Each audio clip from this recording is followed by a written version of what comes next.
So, folks, we like a good news story on this programme, and tonight there are two, just in time for the weekend. The FT report that Britain's economy surged forward in the second quarter of this year, growing an unprecedented 4.8%. The rapid quarter-on-quarter growth rate allowed the economy to recover much of the ground lost over the last 2 years. And with these figures, it's clear we are reaping the dividends of a highly adaptable economy and a dynamic, innovative and creative workforce. In other words, you. The fundamentals of the British economy have changed drastically in the last year and a half. In fact, we've seen several decades of change in just 17 short months, and much of that will stay. Whether it's a move to online retail, virtual working, or just a welcome explosion in outdoor drinking and dining, Britain hasn't just accepted change, it has embraced it. We know about the extraordinary damage to the economy and people's lives and livelihoods of lockdowns, and it's clear to me that the long-term impact will be a damaged, diminished and divided country, and likely a far higher death toll from non-COVID related illnesses, and of course shorter damaged lives that come from creating the biggest recession in 300 years.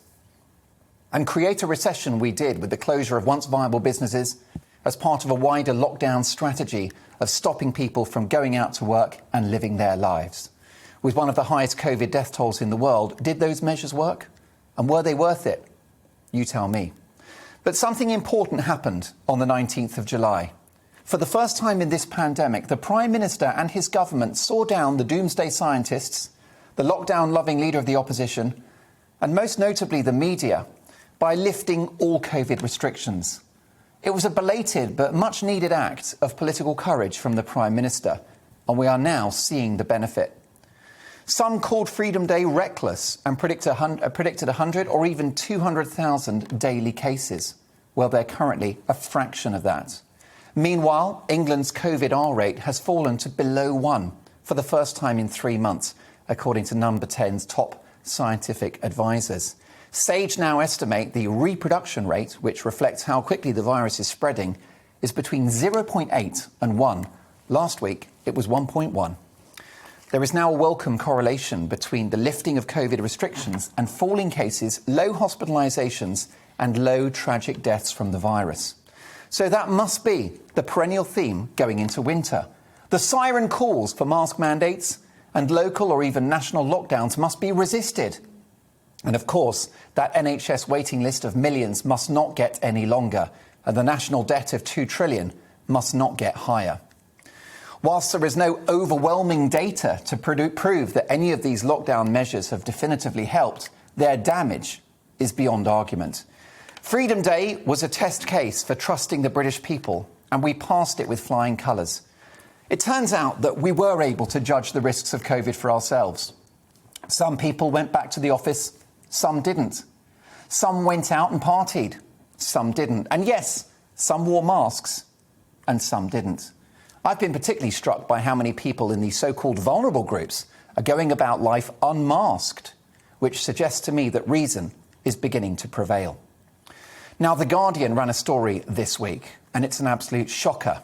An explosion of child abuse and neglect as a result of lockdowns. It's a dreadful story and very, very troubling to read. Well, I've been pushing back on the idea of lockdowns since about 3 weeks into the pandemic.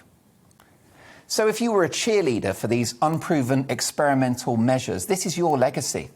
All of the damage from lockdowns, economic, societal and health are on you. Top scientists are now also beginning to see reason. Government advisor Professor Andrew Hayward has said future control measures should only apply to the most vulnerable. Hallelujah. The case for all of these measures is tumbling like a house of cards. How was creating the biggest recession in 300 years not going to claim more lives? But we are where we are, and we're in a good place. I've got that Friday feeling, and I hope you have too. Economy up, business confidence up, employment up, SAGE doom mongers down, COVID cases down, Professor Neil Ferguson and his junk modelling down, down, down. And with this good news, it's time to celebrate the tail end of the Great British Summer.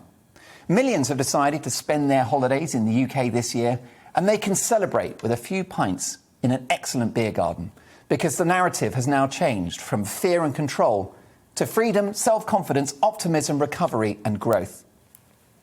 With the vaccine clearly effective against hospitalisations and deaths, but not against transmission, it's also clear that those COVID passports are not just unacceptable, but now wholly unjustified. Just be glad we're not in New Zealand, where a woman more holy than the Pope, Saint Jacinda Ardern of New Zealand, pursues a ruinous COVID policy. And Australia are doing the same thing, with the capital Canberra in lockdown after, wait for it, one case. Truly extraordinary stuff. Now, take my word for it. If you went for zero COVID here, you would be left with zero Britain at the end of it. COVID will sadly always be with us, and the country will never be quite the same. But the war on this virus is now over. It's time to move on, take a path to recovery, and to once again begin living our lives. Welcome to Bounce Back Britain. This is GB News.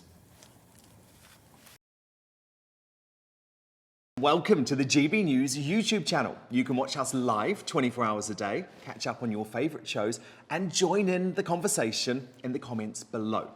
Don't forget to subscribe and you'll never miss any of our exclusive content.